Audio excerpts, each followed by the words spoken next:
ya, biar Anda bukti. Terima kasih. Assalamualaikum warahmatullahi wabarakatuh. Nah, yang saya hormati Dr. Umaisaro, para mahasiswa yang saya cintai, di hari ini kita mulai kembali setelah libur Lebaran.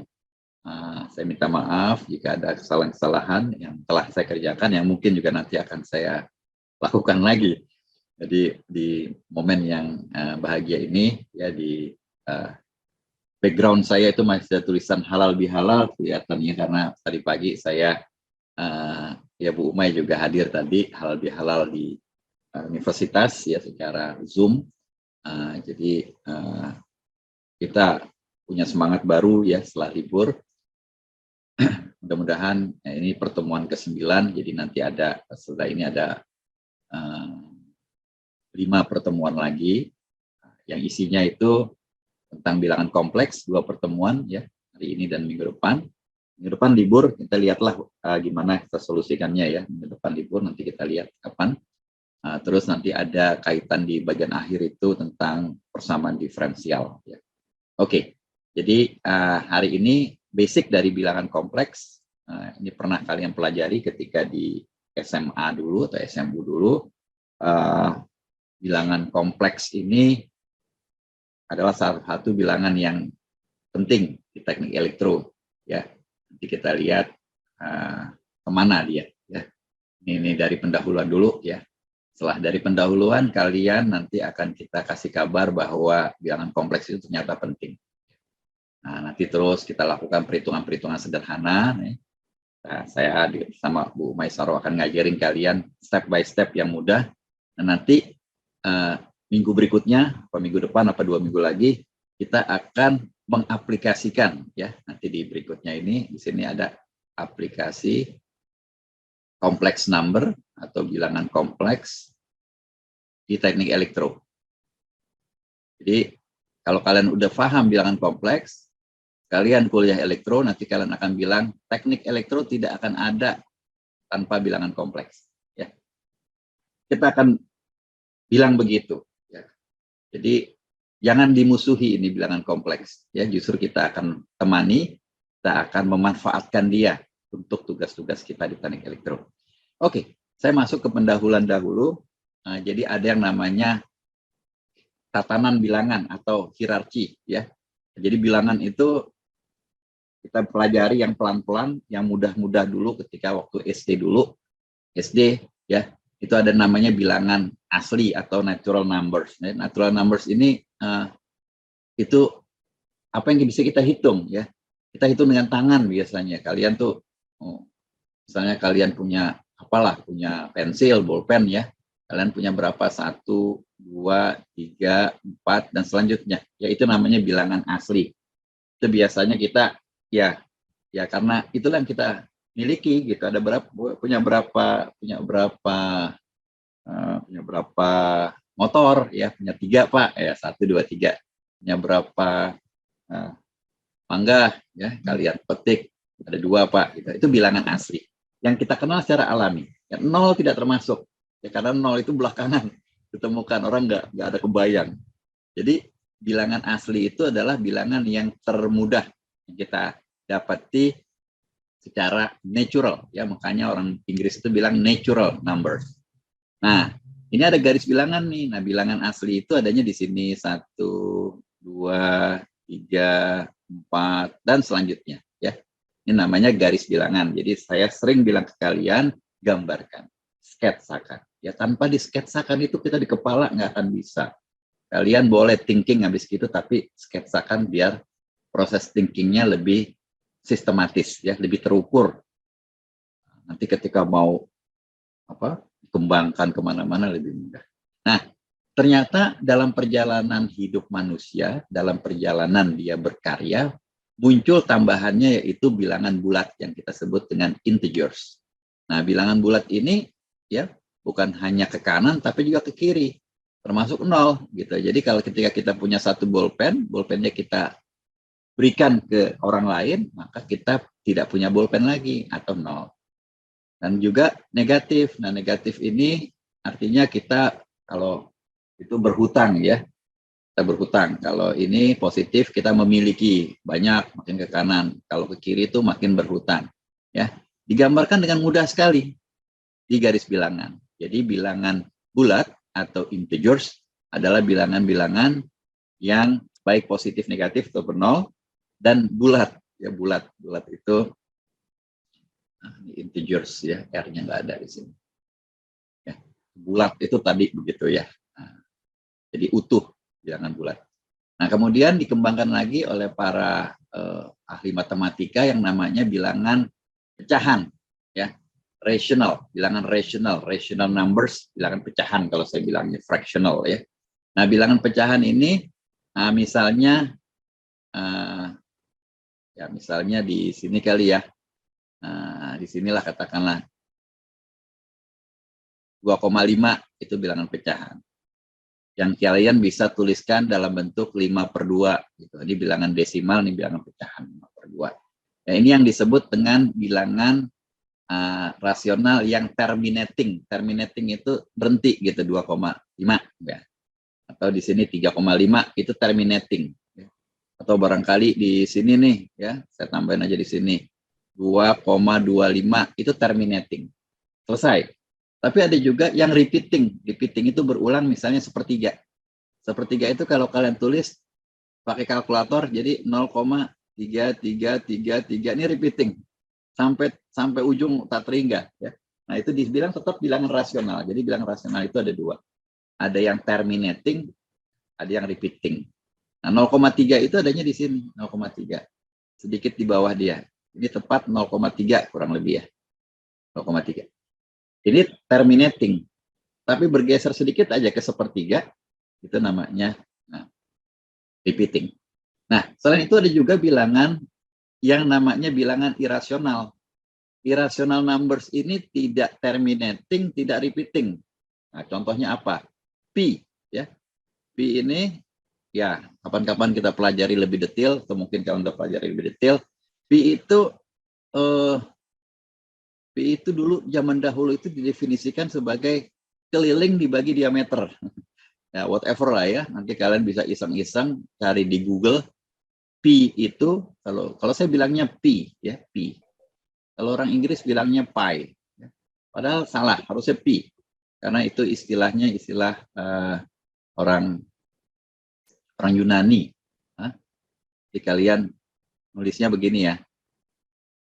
Pi. Nah, pi ini irasional. 3,14159 dan selanjutnya. Nah, itu kalian nanti bisa lihat ini banyak tak terhingga ya. Nah, biasanya itu kalau kita tuh stop di beberapa gitu. Biasanya kita stop itu katakanlah di sini kali ya, kita stop ya di 3,14 gitu. Kalau NASA itu sampai di 10 angka di belakang koma. Itu NASA. Ya terserah kalian mau pakai yang mana, tapi kita biasanya nggak jauh-jauh amat di sini. Kalau kalian pakai Python atau MATLAB itu kalian bisa setting mau pakai format long apa yang lebih short ya atau lebih panjang. Ya. Nah, ini tak terhingga. Kalau kalian lihat di internet tuh banyak orang berlomba menentukan, memastikan sampai sekian ribu di belakang koma. Ya itu orang ini aja, iseng aja ya, karena dia lagi menjajal kemampuan superkomputernya. Ya. Oke, jadi ini adalah bilangan real semuanya.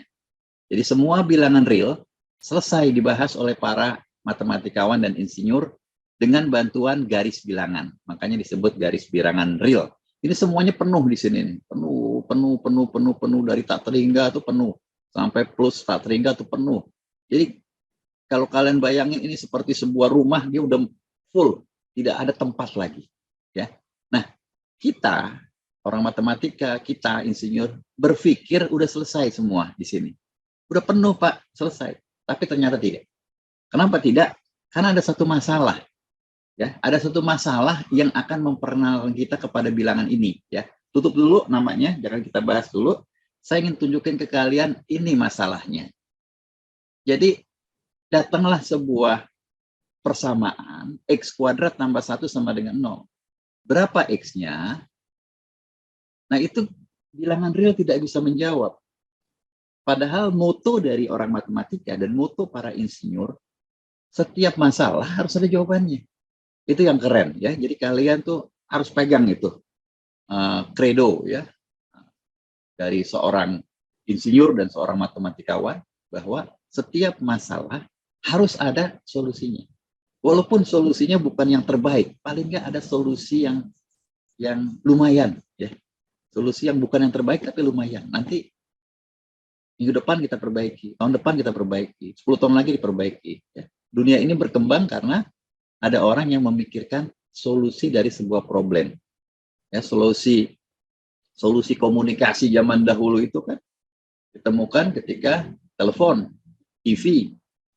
Coba bayangin tuh, telepon zaman dulu, telepon di rumah nempel, lumayan udah ada. Tapi orang berpikir terus sampai akhirnya keluarlah handphone. Ya, handphone bisa lumayan bagus atau sangat bagus. Ya. Bisa SMS waktu itu. Cuma kalau kita bayangin sekarang cuma bisa telepon biasa sama SMS, tentu membosankan ya. Itulah orang-orang yang sebelum kita memikirkan sehingga ada WA, ada video call bersama sekian banyak orang, ada Zoom kayak begini. Ya, itulah karena solusi dari satu masalah harus dimulai. Nah, jadi ini sederhana sekali, X kuadrat tambah 1 sama dengan 0, berapa X-nya? Tapi nggak bisa dijawab. Tidak ada solusi bilangan real untuk persamaan di atas. Jadi kalau kalian cari tadi, di garis bilangan, dari minus tak hingga sampai plus tak hingga, itu nggak ada solusinya. Jadi para matematikawan itu cerdasnya mereka ya. Pasti ada sesuatu lain yang tidak ada di sini. Yang tidak mungkin ada di sini. Adanya di mana? Nanti kita tunjukin, saya tunjukin. Nah, mereka akhirnya memperkenalkan ya, untuk tetap bisa memberikan solusi, diperkenalkan ada satu bilangan ya. Mereka sebutnya bilangan kompleks. Kalau saya yang disuruh, saya akan bilang bilangan komplit, bukan bilangan kompleks, komplit. Karena kata-kata kompleks ini jadi menakutkan gitu. Jangan takut, kata-kata ini cuma sebuah nama.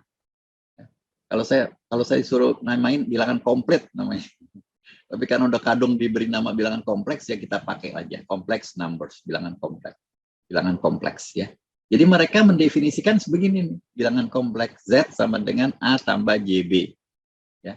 Ini adalah bilangan real, A bilangan real, B bilangan real, kemudian ada J-nya itu satuan imajiner. Kalian gunakan aja dulu ya. Kalian terima aja dulu bahwa ini adalah bilangan kompleks dengan 3 buah tanda itu ya. Jadi ada bilangan real A dan ada bilangan imajiner. Ini bilangan imajiner ya. Jadi kalian pakai aja dulu. Bilangan kompleks terdiri dari A ya. A ini bilangan namanya komponen real. Nah, ada di sini komponen realnya. Ditambah JB ya, ditambah JB, saya pakai warna ini aja, ditambah JB. Nah, ini berdua kita sebut bilangan imajinernya ya, tetapi B-nya saja ini namanya komponen imajiner ya. Nanti kalian akan saya tunjukin lagi gambarnya ya. Nah, tapi sebelum ke gambar kita ya, jadi ada penjelasan geometri gambar, nanti saya tunjukin. Ada juga penjelasan aritmetika atau aljabar. Aljabar ini hitung-hitungan dulu. Ya. Oke. Nah, para orang matematika itu memperkenalkan bilangan kompleks ini, J sama dengan A ditambah JB. Oke, stop aja dulu di situ. Tetapi ada aturannya, yaitu aturannya adalah J kuadrat ini sama dengan minus 1. Jadi kalian kotaki aja ini, ya kalian kotaki ya. Kalian kotaki ini aturan, definisi, ya. Tapi nanti saya akan tunjukin ke kalian, harusnya kalau kita udah kenal aljabar dan kita kenal geometrinya, ini tambah indah, ya.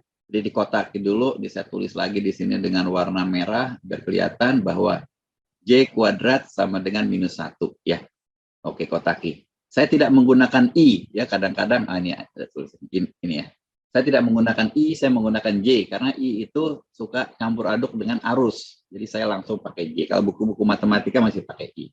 Oke, jadi ini kalian harus ingat ini nih. Kalian harus ingat. J sama dengan minus 1. Sehingga dengan demikian, problem yang tadi kita temui di awal, yang ini, ya, yang ini, itu kita bisa solusikan. Coba ya, X kuadrat sama dengan minus 1. Ya. Nah, kita jadi tahu bahwa dari yang kuning ini, X kuadrat sama dengan J kuadrat. Gitu. Ya. Nah, ketika kalian punya ini, kalian langsung bisa jawab. Berapa X-nya? X-nya itu plus minus J. Kok bisa sih ada 2? Iya, ada 2 memang. Karena kalau kalian kuadratkan kiri, kalian kuadratkan kanan. Kalau kiri kalian kuadratkan, kalian akan mendapatkan X kuadrat. Kalau kanan kalian kuadratkan, J menjadi J kuadrat. Ya. Plus dikuadratkan jadi tetap plus. Minus dikuadratkan jadi plus. Ya. Jadi 2 jawaban ini penting. Ya. Nanti kalian akan lihat, saya akan buktikan dengan bantuan grafis. Ya. Kalau jawaban dari X kuadrat, ya, jawaban dari X kuadrat itu pasti ada 2. Ada 2 solusi, ada 2 jawaban. Nanti akan saya tunjukkan kalau X pangkat 4, ini ada 4. Ya, X pangkat 8 ada 8. Ya, nanti kita pelan-pelan. Jadi intinya, kalian saat ini sudah saya tunjukin ada kesepakatan bahwa J kuadrat sama dengan minus 1. Dan kalian dapati ini solusi dari X kuadrat tambah 1 sama dengan 0. Ya, sehingga kalian tahu, oh ada solusinya. Tetapi kita bukan bilangan real sekarang, tapi bilangan yang berbeda. Oke, saya tunjukin lagi contoh lain. Ya, contoh lain. Nah, ini. X kuadrat dikurang 2X tambah 5 sama dengan 0. Ya, saya bilang aja, tidak ada solusinya di bilangan real. Ya. Buktinya apa? Dulu waktu SMA, atau mungkin di semester 1, kalian belajar matematika, ada rumus ABC. Ya. Ini rumus ABC, saya dulu hafal banget. Sekarang agak-agak lupa, tapi saya tahu di mana saya bisa menemukan dia. Saya tulis. Ya, saya tulis di slide-nya. Seperti itu rumus ABC. Rumus ABC ini adalah rumus yang kita gunakan untuk mensolusikan persamaan kuadrat berikut ini. AX kuadrat ditambah BX ditambah C sama dengan 0. Berapakah X-nya? Nah, seperti yang tadi saya katakan, karena kuadrat, jadi ada 2 solusi, ada 2 X. Nah, saya kadang-kadang suka males memfaktorkan. Teman-teman tuh ada yang suka memfaktorkan. Oh, berarti begini Pak, X tambah apa, X kurang apa, sama dengan 0. Nah, itu orang-orang yang cerdas langsung bisa. Kalau saya nggak begitu cerdas, lambat kadang-kadang. Tapi kalau pakai rumus ABC, saya bisa ngelihat. Masukin satu persatu. Ya. B-nya berapa? Ya, B-nya di sini, kalau dari persamaan ini, B-nya minus 2. Ya. A-nya berapa? A-nya 1. Ya, dari mana ya ini? A-nya 1, B-nya minus 2, C-nya 5. Ya. Oh, udah kasih tahu gitu pasti gampang masukin. Masukin aja. Masukin di sini min B berarti minus 2, berarti 2. Ya. Plus minus, ya tulis saja di sini. Akar panjangin aja. Ya. Kita lihat dalamnya, B kuadrat berarti minus 2 dalam kurung. Ya, jangan lupa ya. Hati-hati, ngitung kayak gini-gini. Kalau saya sarankan, tulis pelan-pelan. Minus 2 dalam kurung kuadrat, ya dikurang 4AC, 4, ya, AC, A-nya 1, ya, di sini. C-nya 5, ya, masukin aja. Tutup akar ya, tutup akar. Dibagi, ya, dibagi ini 2A, ya, 2 kali 1. Oke, tinggal kalian hitung aja, di dalam ini jadi minus 2 kuadrat itu 4. Jangan lupa ya, 4. Minus dikuadratkan jadi plus, 2 dikuadratkan jadi 4. Ya. Dikurang 20. Ya, 4 dikurang 20 itu minus 16. Ya, nanti kalian bisa cek lagi kalau nggak hati-hati ya. Nah, jadi dari sini kalian tahu ada akar. Ya, ada akar. Minus 16. Nah, akar minus 16 ini nggak bisa kita akarkan dengan kalkulator. Kalian kalau ngitung itu pasti masalah. Tapi kalau kalian pakai Python, pakai MATLAB, ada hasilnya. Ya, berapa hasilnya? Hasilnya sebagai berikut. Minus 16 itu saya pecah menjadi 16 kali minus 1. Dan kalian tahu di sini tadi ini adalah J. Ya. Akar 16 itu gampang, 4. Ya, jadi muncullah di sini, ya, yang belakang ini 4J. Ya. Plus minusnya jangan lupa, ya, tadi ini langsung aja di sini, jadi plus minusnya ketemu di sini. Jadi kalian dapat ini, 2 ditambah plus minus 4J dibagi 2, nah ini biasa aja ya. 2 dibagi 2, 1, 4J dibagi 2, 2J. Ya, yang kita hilangkan ininya nih. Ini jadi 1, ini berdua jadi 2. Ya. Jadi 1 tambah 2J. Jadi kalian punya 2 solusi. Yaitu untuk yang atas, yang plus 1 ditambah 2J, yang bawah 1 dikurang 2J. Ini adalah solusi dari persamaan di sini. Kalau nggak percaya, masukin. Saya nggak mau masukin ya. Nah, kalau kalian ada waktu nanti kalian masukin, pasti hasilnya 0 kalau kalian masukkan ya. Jadi ada 2. Nah, di sini bilangan ini bukan bilangan real, ini bilangan kompleks. Ya. Yaitu bilangan yang terdiri dari komponen realnya, yang ini komponen realnya. Nah, itu kalian ketemu nanti di sini. 0, 1, 2, ketemu kalian di sini. Nah, bilangan atau komponen imajinernya belakangan, nanti saya gambarkan. Ya. Dia tidak ada di sini tapi di tempat lain. Ya, saya tunjukin nanti. Nah, sebelum ke situ saya kerjakan yang lain dahulu, yaitu aljabar bilangan kompleks. Ya, aljabar bilangan kompleks ada beberapa perhitungan yang mudah-mudah dulu, yaitu penjumlahan dan pengurangan. Ya, jadi kalau kalian punya 2 buah bilangan kompleks, yaitu Z1 dan Z2, kalau kalian punya 2 bilangan itu, yang mana Z1 sama dengan A tambah JB. Entah berapa A, entah berapa B. Z2 adalah C ditambah JD. Entah berapa C, entah berapa D. Jika Z1 sama dengan Z2, maka syaratnya ini, ya. A sama dengan C dan B sama dengan D. Artinya Z2 ini sama dengan A tambah JB. Ya, baru dibilang Z1 sama dengan Z2. Ya, gampang, tetapi kalian harus ingat. Jadi kalau kalian punya bilangan yang di atas ini tadi ya, 1 ditambah 2J dan 1 dikurang 2J. Ini bilangan yang berbeda. Ya, depannya doang yang sama. Belakangnya beda, yang 1 plus 2, yang 1 minus 2. Ini bilangan berbeda. Oke ya.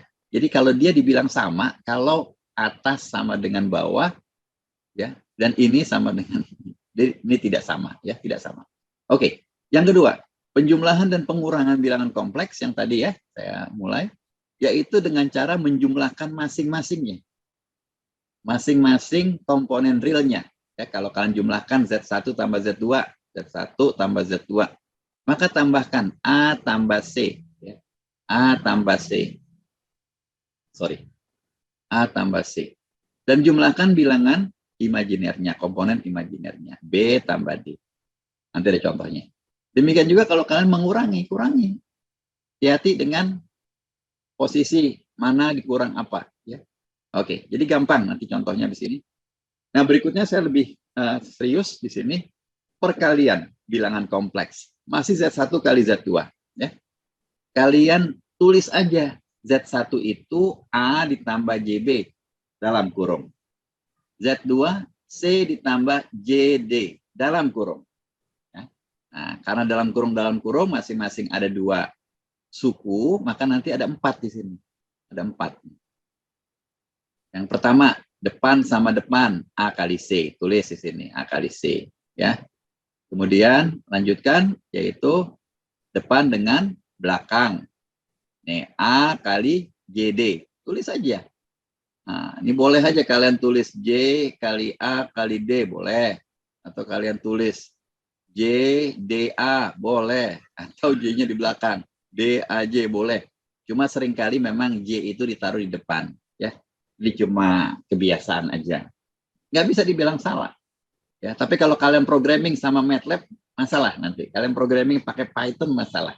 Ya, harus di depan. Dan kalau Python sama MATLAB itu tidak J tapi pakai I, ya. Ini saya pakai J sekali lagi karena saya orang elektro, saya nggak mau orang nyangkain itu arus. Oke, nah ini dia ya JAD. Lanjut, kemudian belakang sekarang, ya belakang. JB dikalikan C. Ini sama ya. Saya tulis begitu. Dan yang terakhir, nah ini yang menantang. Belakang sama belakang, J kali J, J kuadrat. Ya. B kali D, ditulis saja di sini. Oke, nah kita tahu yang ini nih tadi, kesepakatannya itu -1. Ya. Jadi, J kuadrat tambah BD itu sama dengan minus BD. Ya, kok jadi minus BD sih? Karena J kuadrat sama dengan -1. Ya, jangan lupa ini. Jangan lupa ini. Ya, oke. Nah, sekarang saya gabungkan. Kok bisa digabungkan sih, Pak? Ya, karena yang depan sama yang belakang itu sama-sama real sekarang. Yaitu AC dikurang BD. Ini real. Komponen real. Dan yang komponen imajiner yang ada J-nya, yaitu JAD ditambah JBC. Gabungin aja. Kebetulan J-nya sama, saya keluarin. Ya. Nah, ini bilangan imajinernya, ini komponen imajinernya. Ya. Komponen imajiner. Komponen imajiner. Kalau mau dibilang bilangan imajiner, ya sekaligus J-nya. Ya. Oke, nanti pelan-pelan kita mudah-mudahan sama mengerti. Dan di slide ini terakhir, saya akan definisikan yang namanya kompleks kawan atau conjugate kompleks. Ya. Bahasa Indonesianya bilangnya begitu, conjugate kompleks itu kompleks kawan. Silakan kalian nanti cek lagi tempat lain. Tapi in English ini semua orang sepakat conjugate kompleks. Apa sih conjugate kompleks dari bilangan ini? Kalian negatifkan komponen imajinernya. Ya. Jadi kalau saya punya seperti ini nih, Z sama dengan A tambah JB. Gimana sih kompleks kawannya, atau dengan bintang, atau dengan tanda strip di atas, apalah ya. Saya orang elektro itu senang dengan bintang. Ya. Nah, itu yang kita negatifkan yang imajinernya. Jadi kalau ini imajiner yang belakang, realnya jangan berubah. Jadi A dikurang JB. Ya. Kalau ada soal lain misalnya, Z3 sama dengan minus B dikurang JD. Apa sih kompleks kawannya atau Z3 bintang? Sekali lagi, jangan ganggu realnya. Kalau realnya minus B, tulis minus B. Oke? Nah, sekarang kita lihat imajinernya. Imajinernya minus JD. Kebalikannya, ya. Jadi plus JD. Ya, nanti ada soalnya lagi. Baik, jadi dibalikkan tanda dari imajinernya. Nah,